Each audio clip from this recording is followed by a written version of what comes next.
Hi, this is Mrs. Brode. Today we're going to do topic 1.5, which is over consecutive integers. If you will go ahead and pause the video and work the bell work at the top of the page when you're ready, hit play again and see if you solved it correctly. Okay, as you can see, I got that the width was 9 and the length was 17. So the first thing I did was I read my problem that the length is 8 more than the width. And I always draw a picture when possible, so I did W plus 8 for my length. We know that perimeter is the distance all the way around the rectangle, so you would have to add up all of those. And so my equation was 4W plus 16 equals 52. When I solved for W, which is 9. Then you can plug that 9 back in for your length equation. 9 plus 8 equals 17 for the length. All right, so that was a review question from previous note sets. So today we're going to talk about consecutive integers. Consecutive means one after the other. So as you can see, if you look at what we have here, we've got consecutive, consecutive odd, and consecutive even. So let's start out by looking at consecutive, just regular consecutive integers. Here's a couple examples. 56, 57, 58. You can see that these are one after the other and they increase by 1. Negative 40, negative 39, negative 38. Again, they are all going up by 1. So for consecutive integers, let's always call the first integer x. So in this case, if you're looking at that first example, the 56 would be represented by x. The second integer, since they're in a row, would be x plus 1. And the third integer, which is 2 away from the original, would be x plus 2. If we had a fourth integer, it'd be x plus 3. You can see that the pattern is plus 1. Now, if you look at consecutive odd and consecutive even, they both are going to follow the same pattern, but just like it says, consecutive odd is for odd numbers. So it's going to skip every other number since we're only counting the odd numbers. So we're going to go from 45 to 47, then to 49. You can see that's a change of 2 each time. Same thing with the odd number, negative 33, going up to negative 31, going up to negative 29. Still, in this, in consecutive odd, the first integer is still going to be x, but this time, since we are skipping every other number, our second integer is going to be x plus 2. And our third integer is going to be x plus 4, and then x plus 6, and so on for the pattern of plus 2. This will also be true for consecutive even. The only difference is that this time they're using even numbers. So 68, 70, 72, all an increase of plus 2. Same thing with negative 34, negative 32, negative 30. They're right in a row. They're consecutive even integers. The pattern would still be the same, though. The first integer would be x, since it's consecutive even. The second integer would be x plus 2, x plus 4, and so on, with a pattern of plus 2. So if you look down at the bottom, in all cases, what do you notice about the first integer? The first integer here, and here, and here. You should notice that in all the cases, the first integer is represented with x. So let's go on and work a couple problems.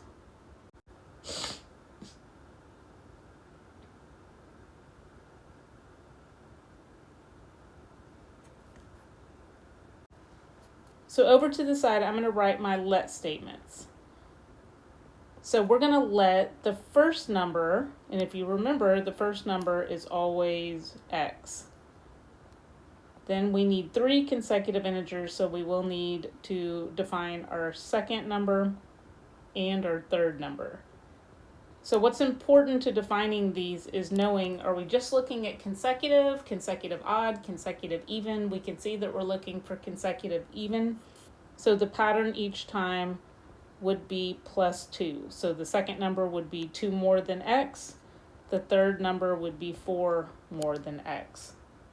So since we want the sum of them, our equation can be just adding them together. There's x.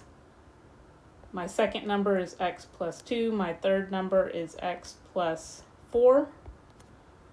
All of that is going to total 42.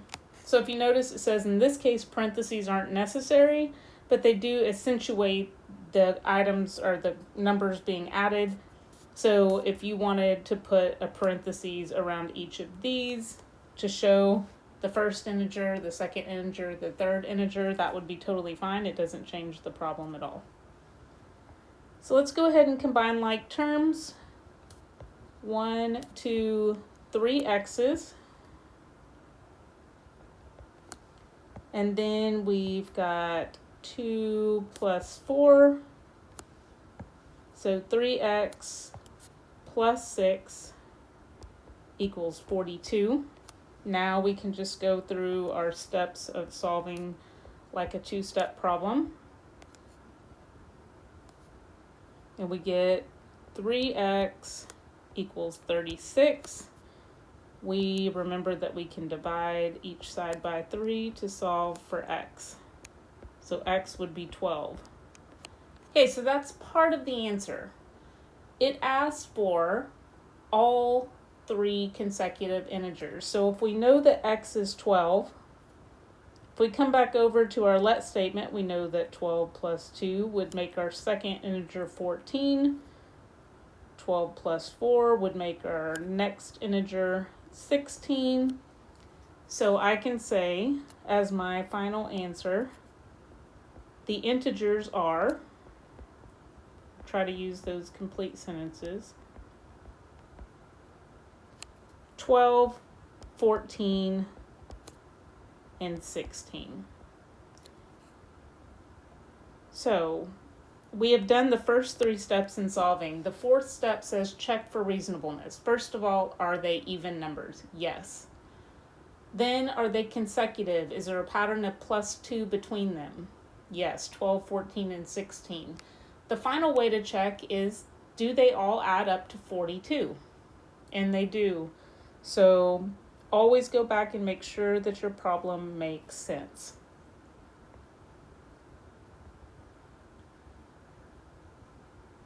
All right, so moving on to number 2.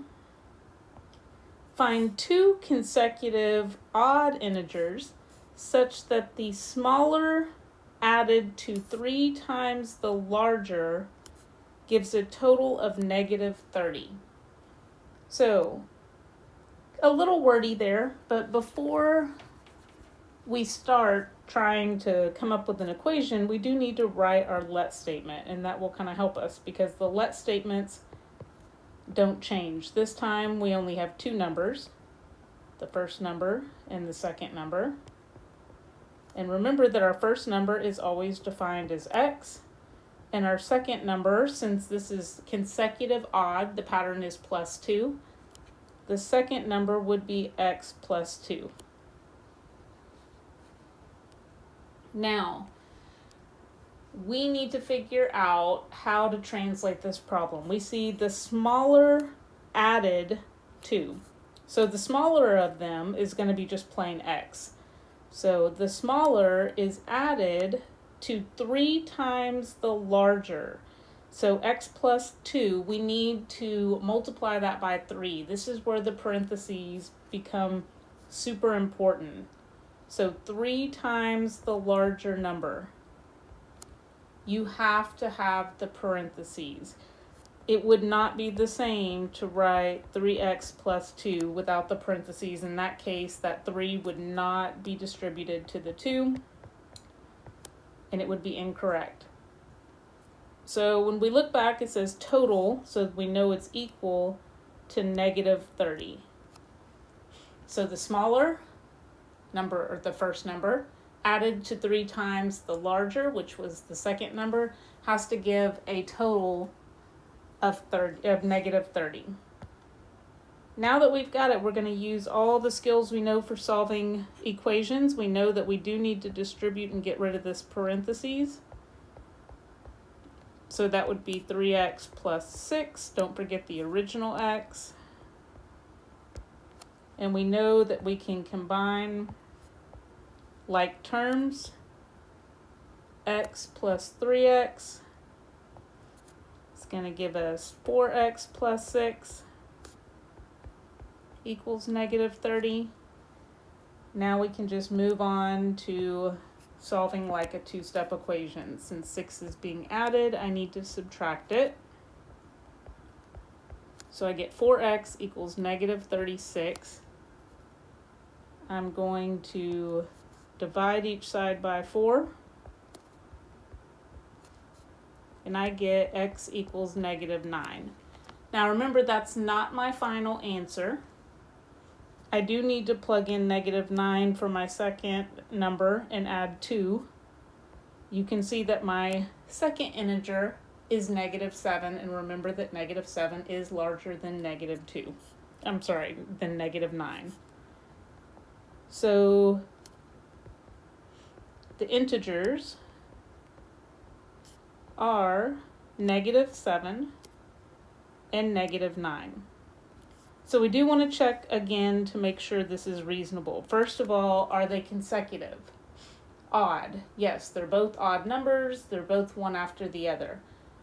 We could plug this back in and check our answers. So if we knew that the first number was negative 9, we could plug that in up here. We know that negative 9 plus 2 in this parentheses is going to give us negative 7. Negative 7 times 3 is negative 21, plus negative 9 does give us our negative 30.